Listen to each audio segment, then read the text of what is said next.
Le chien de Buffon.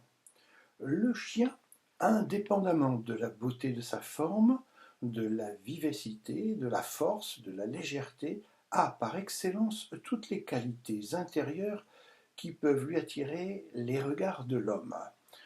Un naturel ardent, colère, même féroce et sanguinaire, rend le chien sauvage redoutable à tous les animaux et cède dans le chien domestique aux sentiments les plus doux, au plaisir de s'attacher et au désir de plaire. Il vient, en rampant, mettre aux pieds de son maître son courage, sa force et ses talents. Il attend ses ordres pour en faire usage. Il le consulte, il l'interroge, il le supplie.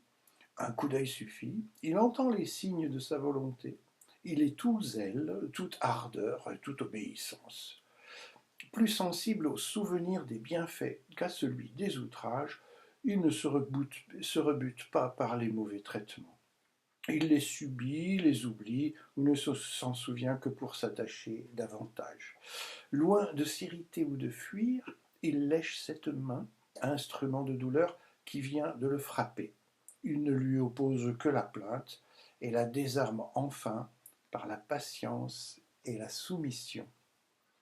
L'on peut dire que le chien est le seul animal dont la fidélité soit à l'épreuve, le seul qui connaisse toujours son maître et les amis de la maison, le seul, lorsqu'il arrive un inconnu, s'en aperçoive, le seul qui entende son nom et qui reconnaisse la voix des domestiques, le seul qui ne se confie point à lui-même, le seul qui, lorsqu'il a perdu son maître et qu'il ne peut le trouver, l'appelle par ses gémissements, le seul qui, dans un voyage long qu'il n'aura fait qu'une fois, se souvienne du chemin et retrouve la route, le seul enfin dont les talents naturels soient évidents et l'éducation toujours heureuse.